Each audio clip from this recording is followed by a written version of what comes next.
I'm pregnant now, and I get a lot of questions also from women who are pregnant who ask me questions about the joy of living live, and they want to know should they change their diet while they're pregnant to eat more raw foods, or what types of foods should they be eating, or what types of herbs could they use? What would you recommend?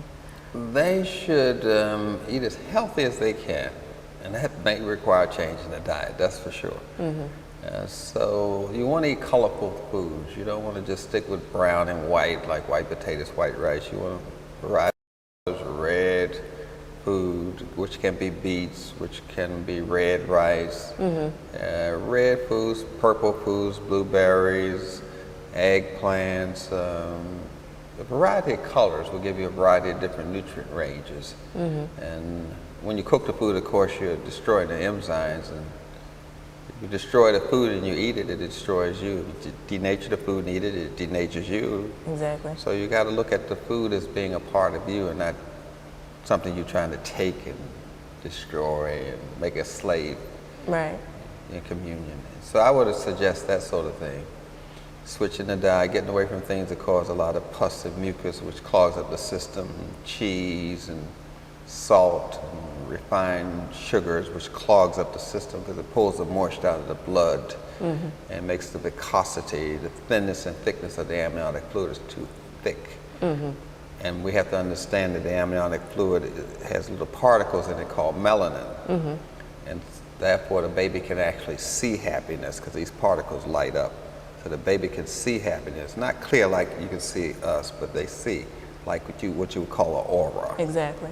So they can see happiness, they can see joy, they can taste it because the amniotic fluid's taste changes with each emotion. And they can feel happiness because they're touching the placenta and it has a little slippery kind of feel to it. So they can, every emotion and every thought is holistic.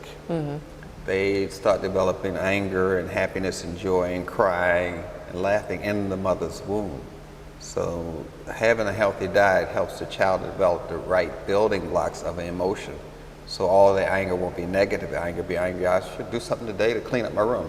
It's positive anger, so they start developing holistic emotions instead of distorted emotions when they're eating undistorted food, which helps messages get in and out clearly because the body can prepare it on the right frequency for the mother, because the body kind of breaks down the food so it can get into the blood. And whole food is broken down properly, whereas cooked food causes the cells to clump together and you can't break it down thoroughly. And that causes a problem, which means the thoughts can't be organized or broken down thoroughly, which distorts the child. All right, what types of foods would you recommend for like the mother to feel like that full type of feeling? Because you know, in traditional medicine is recommending, okay, you eat breads and crackers and, you know, those types of heavy foods to stay full and to avoid that. You know, you want to eat as much alkaline food as you possibly can. Alkalinity causes satiation, causes that need to eat something to go away. When you're acid, it causes you to crave. When you're alkaline, such herbs like red raspberry or fennel and this, they alkaline the body, so you want to lean more toward alkaline food. Basically, if a person stops eating cooked food, junk food, they automatically go into alkaline. It's not a very complicated thing. People think it's very complicated to be healthy.